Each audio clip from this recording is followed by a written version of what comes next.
Hello everyone, and welcome to So Many Games So Little Time, a board game podcast and also a YouTube channel where we talk about video games. I'm saying we, but today it's actually just me, and the main reason for that is actually me.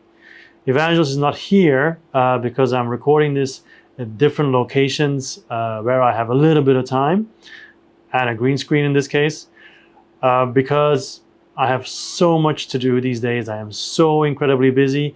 I have my wedding, which will be on the 16th. I've been married for 6 years, but I've never had a wedding. I mean, we've never had a wedding, so we're finally doing that. We have 3 kids. That's why we didn't have the wedding initially, because we had the first kid, then okay, we'll do it afterwards, and the second, and the third, and you know how it goes. Or maybe you don't, but now you do. At the same time, very busy at work as well, because we have the English week, which means I have to prepare a bunch of stuff. And there's a lot of stress, and also DSC, which is basically the SATs for or A levels for Hong Kong students. A very, very nervous time. And also because of the wedding, my family and friends are coming over from different countries. So of course they need to be entertained, which I do with a smile, and I like it, of course, as well. But it adds less time for other stuff, obviously. And also on top of all that, at the end of the month, we are moving to a different place, which will be better for the channel as well, more space and more room for games and all that kind of stuff, better surroundings. But if you add everything together, it just becomes much more difficult to say, I'm going to quickly make a podcast or record a podcast with somebody else. Now I'm really just trying to find some space. So what am I going to talk about then now? I am actively avoiding topics where we can both speak on. So for example, some games that we've played together that I won't talk about until he's here as well. There's no date on those, right? So we have more than time enough. So what I'm going to talk about is, a while ago when we started the podcast, I made this wheel of topics. It was supposed to be like randomized choice of topics where we talk about.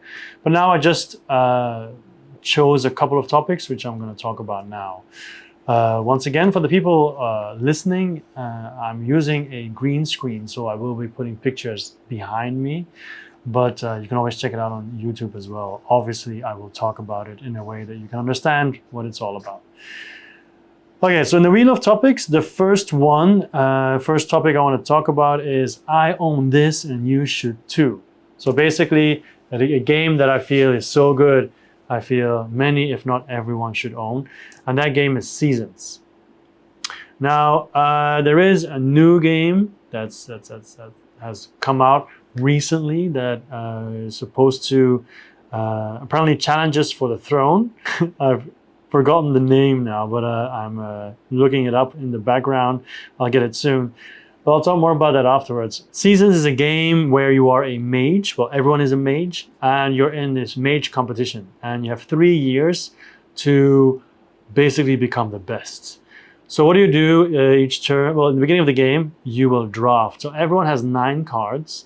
And then you look at the 9 cards, you choose one card, you keep it, and then you pass it. And then you choose another one, you pass it, on, until you have 9 cards. Those cards can be 2 things. They can either be a magical item or a familiar. Now, familiars are orange, magical items are purple. And of course, they do a bunch of things. The cards, they have costs of energy. So it can be water, it can be earth, fire, and wind, which you will collect throughout the game. Or it can also cost crystals, which is like basically the victory points. Okay. So after you have those 9 cards, you have to divide them into 3, because 3 different sets, because there's 3 years. So in the beginning of the first year, you have your first set, and then the second set will unlock when the first year ends, and the third set will unlock when the third year ends. So in the beginning, you draft first the 9 cards, and then you make 3 different stacks of which cards you want to use in which year. So this adds another layer of strategy, especially in the beginning. But once you play the game often, it's very clear quickly which cards you should take, I feel. The choices tend to push you in a certain direction. Anyway, so once you have your cards, you take the 3 from year 1 in your hand, and then you start the game. In the middle, you have the seasons track, which is of course divided into 4 seasons. And then you also have these chunky dice, which are the color of each season. So for the yellow, so I guess you could say it's fall, those are all yellow dice. And then winter, which is red, I would say is winter, what am I saying?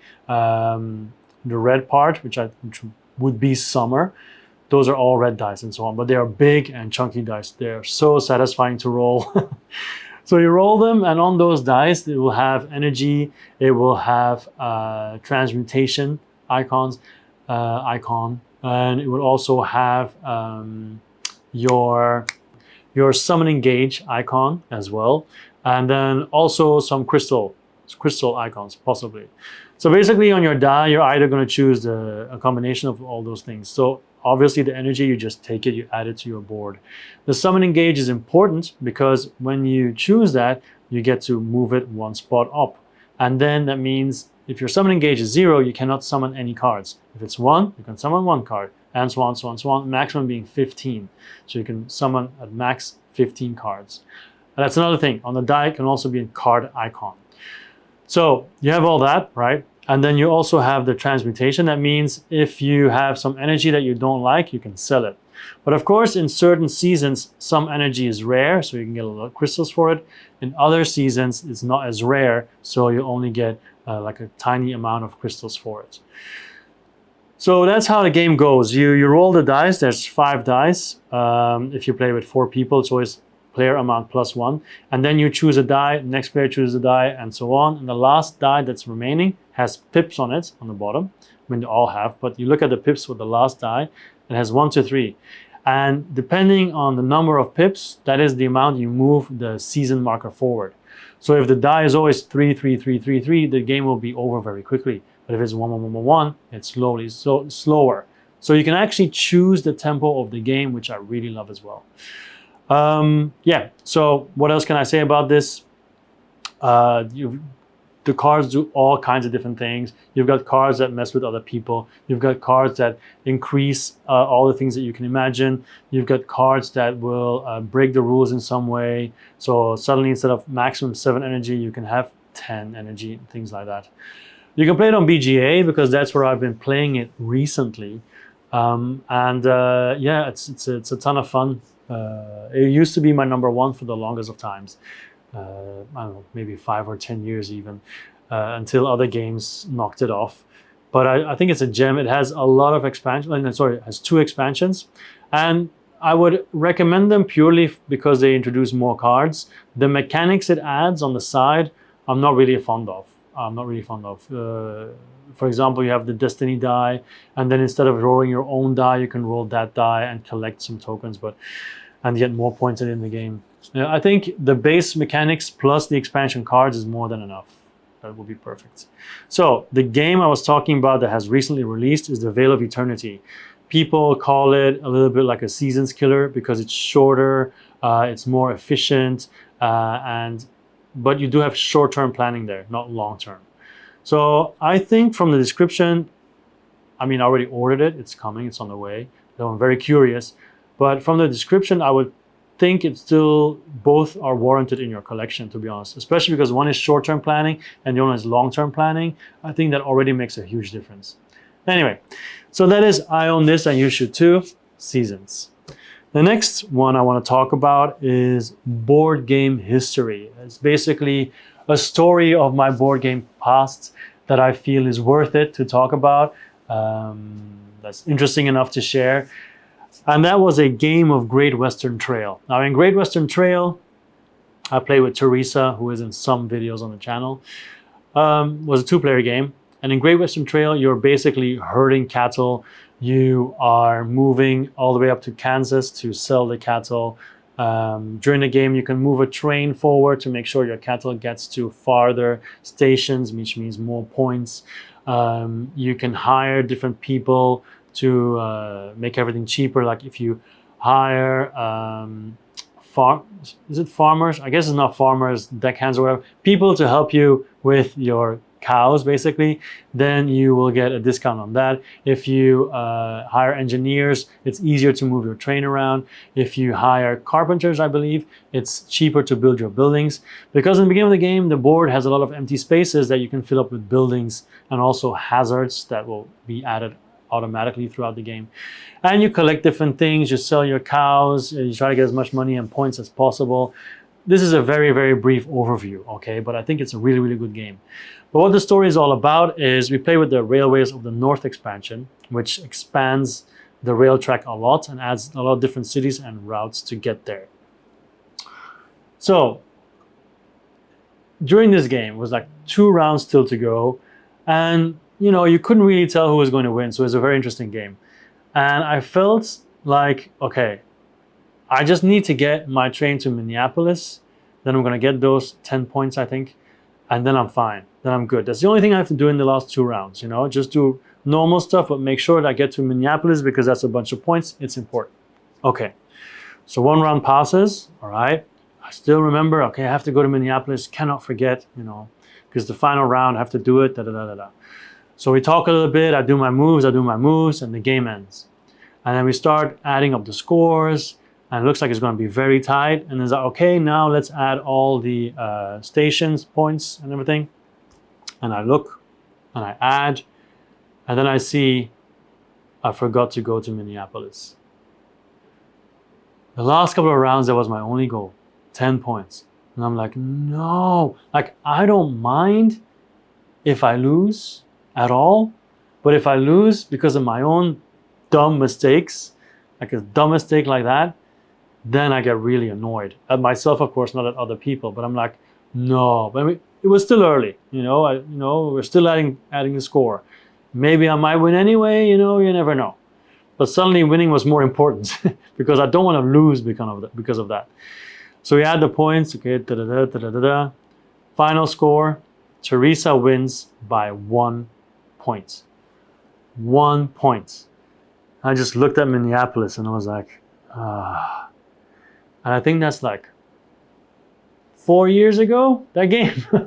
It's still really, really fresh in my memory. Because gaming experiences can be really nice, really good environment, whatever. And sometimes it can just be mistakes, and sometimes it can just be annoying people. In this case, it was just a stupid mistake. Probably lost my train of thought, forgot all about it, and then, oh, so annoying. So I told myself in my mind I won. But actually I lost. In the BG stats, I also put the original score so that I lost. So I am fair. Okay, that was the board game history. Next one is BG stats of the month. And I'm going to take my paper with me to take a look. Now, I played 64 times this month, which is crazy until you factor in that I played a lot on BGA. Because if I look at physical games, it's only 1, 2, 3, 4, 7 games only physically. Everything else was on on BGA, BoardGameArena.com. So what have I been playing on BoardGameArena? Let's just talk about that. I played Bag of Chips, which was very interesting because I ordered it immediately. Basically, a very simple premise. You have a bunch of chips in a chip bag. It actually looks like a chip bag, which is nice. And everybody gets, I think, 5 or 6 endgame scoring cards. And then there will be chips drawn from the bag 4 times. I think 5, 4, 3, and then 2. And after every time you draw chips from the bag, there are like 4 or 5 different colors. And like there's 7 yellows, but there's only 3 purple. There's like a nice overview of how many there are. So the first time you draw 5, and then people have to remove 2 of their endgame scoring cards. Okay, no purples. There's already 1 purple that came out. I can toss that one. That's easy. Things like that. Then the second one, you draw 4 chips, and then people remove 1 card, 1 endgame scoring card. So at that point, you still have 3 cards left. And then there's 1 more round, and then you draw 3 of them. And then people have to decide, okay, out of the 3 that I have to predict that 1 card will not score, and the other 2 will score. So you put 1 on the left and 2 on the right. The left does not score, the ones on the right, they score. And then you reveal one more, and then you reveal the last one. Because the last one is important. There's a bunch of cards that say the last chip to come out is yellow, or purple, or red, or orange, or something like that. And then you check the score. Okay, your -1. Was it really negative? Did it fail? Because if it succeeded, it turns into negative points. And the positive ones, did they score? You add the score. And the scores can be outlandish. There's like, okay, did all the yellows come out? So 200 points, something like that. Or just one of each chip, 1 point. So things like that. But of course, you then compare your score to everybody else, and then whoever has the highest amount gets 2 reward tokens, and the second person 1 reward token. And then you keep playing round after round until someone collects 4 tokens. And my last game on BGA was pretty funny because we played with 3 people, and everyone had 3 at 1 point, and then we had to have a final round. And I ended second, sadly. So that's Bag of Chips. I played Race for the Galaxy. I played It's a Wonderful World. I played Great Western Trail. I played Super Fantasy Brawl. I would not play it on there again because it only really works when you're at a computer. If you're at a computer, it works. But on your phone, oh my goodness, you zoom in a little bit too much and it has to reload the whole game, or it just crashes and you have to close the window, restart it again. I have an iPhone 12, by the way. Or you have to go like, dun, dun, dun, come on, react. Oh, it's so annoying. So if I have time and I can play live at a computer, I'll play Super Fantasy Brawl, but otherwise, no way. Sea Salt and Paper, I like that. Ticket to Ride, Obsession, Lords of Xidit, more about that later. Sushi Go, Seasons, of course. Planet Unknown, I played 6 times and won 0 times. I'm waiting for my actual copy. I'll be better at it then because, once again, annoying. When you play at a computer, the tooltips really work well and you can see what everything means. But on your phone, it doesn't. So you have to kind of realize what it is just from the look of it, or look up the rule books and everything, which is too much hassle. Heat, Pedal to the Metal, I played 8 times and really, really enjoyed Heat, but I'm not going to talk about Heat. Instead, I'm going to talk about Altered TCG. So Altered, I really enjoyed. I played it 9 times this month, but we're now the 5th of March, and I think I played it another 4 times. I talked about Altered as well, the previous podcast actually, so I shouldn't talk about it too much. Aside from the fact that I've now played all the factions, and there's not a single one that I don't like. And I think that's very cool. Because when I play StarCraft or Warcraft, I always choose random because I like all the races. Here, all the factions, I love them all. I think they're all cool. Like you have Bravos, who has the Fire faction, but every time it's your turn, you summon an extra troop. When it's your turn, you don't summon it, of course. You have one of the factions, I forgot the name. I'm looking it up now on my phone a little bit. But one faction always rolls dice, which is pretty cool. Not always, but often rolls dice, which I like because it makes it very tense.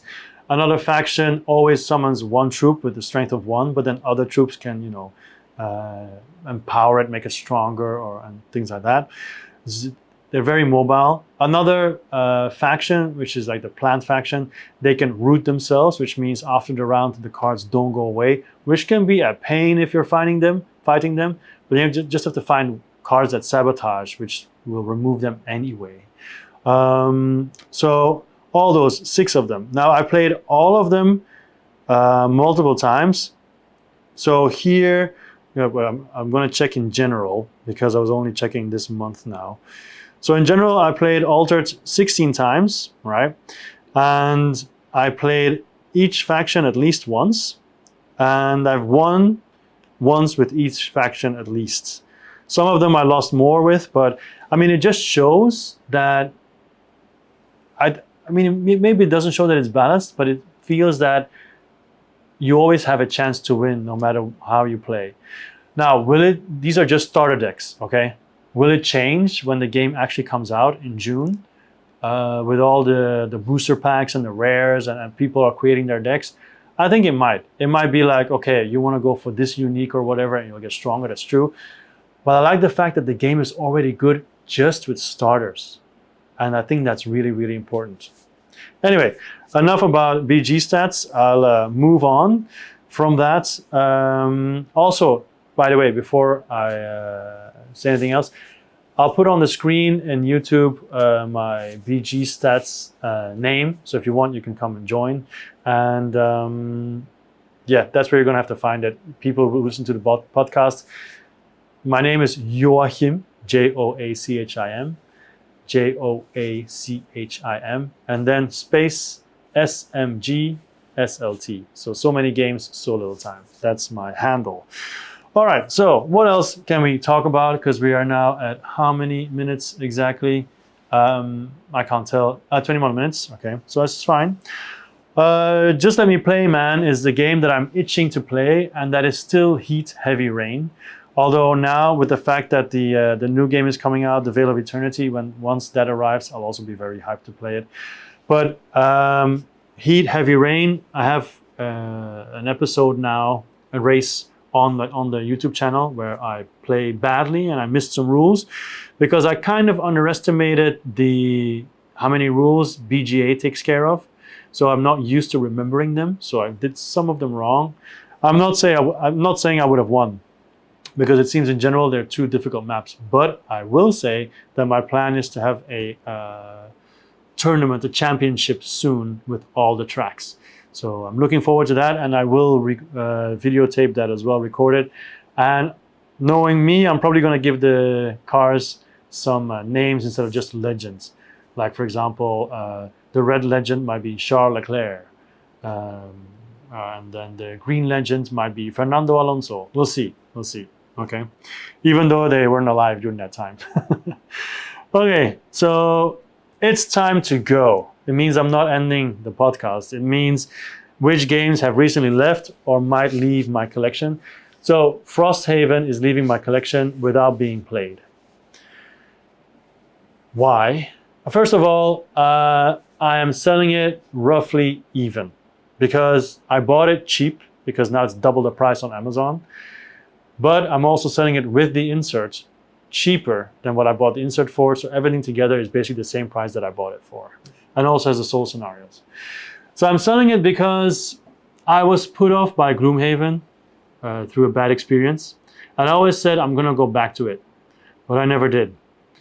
And then Frosthaven arrived and I backed it. And I thought, maybe when it arrives, I'll be motivated to play it. But I wasn't. So it's been used as a way to block my lower cupboard from my kids, because otherwise they always get into the cupboard and take stuff out and are basically annoying. I know there's ways to just log the cabin so they don't have to, but I guess that was just the easier way and it just stayed there. But now it's finally going to leave. I found someone to buy it. And I think that's just the main reason is I have so many campaign games as well, which I'm way more excited to play and that I still haven't touched. And that's why Frosthaven has to go. Also, I think in general, it has been reviewed less. I wouldn't say not as good as Gloomhaven. I think it got better, but also more bloated, if I'm not mistaken. But I'm just guessing here. Just for me, even if they told me it is the best game ever now, it's difficult to go back to someone if you had a bad experience, to something after you've had a bad experience. So yeah, I didn't have a bad experience with anyone, by the way. So yeah, that's why it's leaving. Okay. Next one is Shelf of Shame, Opportunity, or Overkill. It is definitely Overkill because my Shelf of Shame has reached 80 games. 80. That's why I'm stopping myself from buying more games. Even though I said the Veil of Eternity is coming and everything, but I promise. No more. Just get rid of at least half of the Shelf of Shame before I think about anything else. But anyway, talk about any game that's on there, why it's still there, and why haven't you played it yet. So basically campaign games. I have Dungeon Universalis. I have ISS Vanguard. I have Midara. I have The Legends of Malia coming. I don't have it yet, but it's coming. I'm sure I have what's it called again? The Japanese game from Awakened Realms, Tamashi, of course. So I'm just checking what else I have on here. That's on my phone. What else is on here? That is a campaign game. Oathsworn as well, of course. And I think that might be it. So Oathsworn, Tamashi, yeah. Solar 175. Yeah, that's also one for sure. Well, I can remove Frosthaven now, so my it went down a little bit. Yeah, I think that's it. I really think that's it. Swords and Sorcery, actually. So no, it's not it. Swords and Sorcery as well. Yeah. Anyway, more than enough. And I think there's even other stuff coming as well, aside from Legends of Malia. So yeah, I would almost be happy that Anastyr was cancelled, but I'm not. Okay, that still stings. That is so horrible, so horrible. But anyway, okay, let's move on. Let's move on. If I could go back in time, talk about a game that you regret selling or culling, and that would be Lords of Xidit. I've been playing it on BGA a little bit, but it's so much better in person. It's also incredibly difficult to get, so I really hope Libelut will reprint it. Very quickly, what is Lords of Xidit? You are a lord, and you are traveling across the country on your steed, which is often like a dragon-like creature, and you're visiting cities. Now, sometimes these cities are empty, and then you can't do anything. Sometimes these cities have units to recruit, and then it's like this circle on top of them with like 5 or 6 spots. They have different colors, and the colors, they are basically the units. So, for example, if it's orange, you put an orange farmer on it. If it's green, it's an orange ranger. If it's yellow, I think it's if it's white, I think it's a cleric. Purple is a mage. Anyway, they'll go from weak to strong. So the mages, the purple ones will always be last. The farmers will always be first. Some cities will have one farmer and then an archer or whatever. Some will have no farmers. Some will have a lot of farmers. So it varies. There's like, I think 20 cities or something in there. Anyway, the game will start. There'll be like 4 cities where you can recruit, and then 4 cities where there's a monster. So you can go to a city with a monster, it's fine. But on the monster, it says how many units and which units you need to kill it. So it might say 2 farmers, 1 archer, and a mage, or something like that. Or maybe it's just 2 clerics, something whatever. So you know what it is. But how do you get these units? How do you get these monsters? Well, that is the beauty of it. You program. You have a program board in front of you, and I think you make 6 moves. 6 or 8, I think 6. Yeah, 6 makes sense. And then you can choose whether you do an action or so an action would be recruit a unit or fight a monster, right? Or you can choose wait, or you can choose one of the many lines that are on the board that connects the cities. So that's black, red, and blue, if I'm not mistaken. So you program. And the cool part is you're looking around the table and thinking, okay, I think he's going to go there and she's going to recruit there. And they are going to do this, and them are going to do that. And then when you look at it and you start programming yourself, you say, you know what? I'm standing really close to that monster. People are probably going to think I'm going to kill it, but I'm going to wait and then kill it later. Or I want to have that farm. I don't want to have that farmer. I want to have the archer. But the other person thinks I'm going to get the farmer. So they're probably going to wait. So I'm going to go around and then go there later so I can definitely get the archer, something like that, right? And the cool part is once a city runs out of people to recruit, the city goes away and a new one comes out with a number which corresponds to the number on the board. But you know that in advance. You know if that city over there runs out or that one over there, this one over here is going to come out. So I can already go there and recruit before it's even there because you program, right? So that's really cool. When you same thing for a monster, when you defeat it, you get 3 types of rewards, but you can only keep 2. So you either get money, so that's one of the victory conditions, or you place towers in the area where the monster was, or one of the areas next adjacent to the monster. And then the highest tower score points there as well, or the number of towers you have. And then you can also choose bar tokens, which is, I guess, culture. And then you can put them in the adjacent areas as well. Sorry, the bar tokens are adjacent areas. The towers are where you kill the monster. There's always like a dotted line, so you have to put it there. But with the bar tokens, you can choose any area adjacent. You'll also go to the middle where there's like a little fortress where it's secret how many you put in. The other places people see how many you have, so they can go higher than you, basically. But in the middle, you have no idea, but of course, there's more points. And why are these three different things important? Because in the beginning of the game, the three victory point conditions, they are shuffled and put face down. So once the end of the game happens, they are revealed and say, okay, first we score gold. You over there, you are last in gold. You are now out of the game. It doesn't matter if you have 5,000 bar tokens, which is impossible, but you're out of the game, okay? Then we check bar tokens. Oh, no, I don't have enough bar tokens. I'm lost. Now I am out of the game. And then the remaining, let's say 3 people, they will then compare their towers, and whoever has the highest towers wins. So you don't have to be the best at all 3.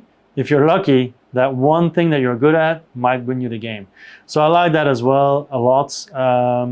Honestly, I'm not 100% sure if they're revealed at the end or revealed at the beginning. I don't remember. Either way, I'd be fine with it. But yeah, anyway. So then there's 2 more things I'd like to talk about, and those are Kickstarters that caught my eye. The first one is En Route, or En Route, depending on how you want to pronounce it, from Crowd Games. They're the same one of the City of the Great Machine, right? Which I really, really liked. Really, really cool game. Nice production. There's videos on the channel and everything. And now it's En Route. The reason why I put it here is because I thought it was really cool. Now and again, I like to play roll and writes, right? Not always, but it's like a nice filler in between and so on. And this one is cool because it has Hong Kong. It has different cities. It has basic cities. It has Hong Kong. It has Sydney. It even revealed Arkham as a stretch goal now, which is also very intriguing. And I also like it when you need to make decisions, when you really need to think. So this is more like a flip and write, not a roll and write, or a stroll and write, like they call it. So basically, you have a map of the city, and you're going to create like a walk through the city. But of course, you want to go create a route, so basically, where there's a lot of visitors, right, tourists. So on your turn, you're going to choose a card from the cards in your hand, which will have a person on it, it'll have a number on it, and it'll also have probably some either a famous building or landmark and some icons like a circle or a square or triangle, I think. Yes, a triangle. So you have those images, right? And then from your hand, you choose one. Let's say, okay, I want to have more triangles because there are different types of tourists, okay? Like the green ones, they like nature. The red ones, they like the more populated areas. And the blue ones are more cultural, like museums and stuff like that, I guess, or architectural buildings, you know, things like that. So let's say we have the hikers, the shoppers, and the, I don't know, the cultured people, whatever. So those are the people, right? So you choose your card and say, okay, I want to have more shoppers. So you put them down because it has that icon on it. And then the people from your left and right will also give you a card face down. And then you reveal them and then you look at them. You choose an extra one. Because on your city board in front of you, everyone has one, you have the numbers on the top and the numbers on the side. And then those cards will both have a number. So you can say, okay, it's 6 and 4. And then there is where you have to write the information down. So for example, if you have like 2 red circles and 1 blue triangle, you're going to take the red marker to do the circles and then the blue one for the triangle. And then maybe the other card has a landmark, which means you can boost the value of that landmark. So of course you want to make sure you go there on your route. And yeah, that's basically how that goes, how the game works. But then each city introduces new mechanics and has a twist on it. It looks nice, it looks clean. And I think, honestly, this is the kind of game that I could introduce to my friends who are not used to playing games, and they would like it. Because you have like the tactical feel, like tactile feel of having the different markers and the colors. You can make it look nicer. Then you have the route where you use purple, which looks cool. Yeah, I don't know. It's intriguing to me. So that's something that you can check out if it sounds interesting to you. The second one we'll talk about is Street Masters, because I told you I'm going to stop backing and buying games and make some exceptions. Street Masters is one of those exceptions, and En Route might be an exception too. Well, I'm pretty sure it will be because it's not that expensive, and for reasons I just told you.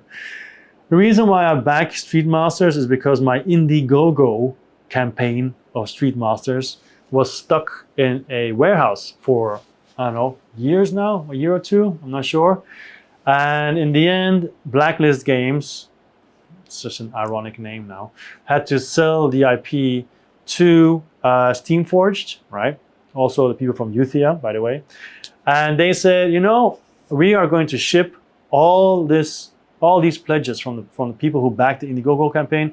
We'll ship it to you, but we have two options. Either you pay us again for shipping, because of course Blacklist Games doesn't have that money, and then that's it. You just ship, you get your stuff, that's fine. Or you back the new expansion on Kickstarter, and then you don't have to pay the extra shipping. We'll just put it together. So that's what I'm doing. The Kickstarter does have a little bit of a problem where they kind of repackaged everything. Not the existing pledges, they're gone, right? You can ignore them. But the new Kickstarter of Street Masters has the same stuff, but they put all the different expansions together in different boxes. So if you're missing like this expansion or that expansion, you either have to pledge for the whole box because it might be part of other expansions, or just accept that you don't have it. And I am in the accept that I don't have it camp because I don't want to pay more on top of what I've already paid for the other stuff. And plus, there's already so much stuff there. And who knows, down the line, if I really, really need to, I can still cop it later once my shelf of overkill goes down, right? Okay, I think that's enough for today. Hopefully next time I'll be able to find some time with Evangelos, but it might be until next month before we can actually record another podcast. So for now, you're stuck with me. If you have any comments, anything you want me to talk about, or anything else, please do let me know in the comments or in any other way. And yeah, come and challenge me on BGA, because actually my most played game on there now is the Castles of Burgundy. And I always want to play. Or if you want to try Altered, let me know. I'm always up for a game. I'm willing to explain it to you on the fly. No need to learn. I will type it out for you. That sounds like I'm desperate for friends, which I'm not. But you're welcome anyway. Okay, see you next time. My name is Joachim, always will be, and this was Only Games All the Time. Bye.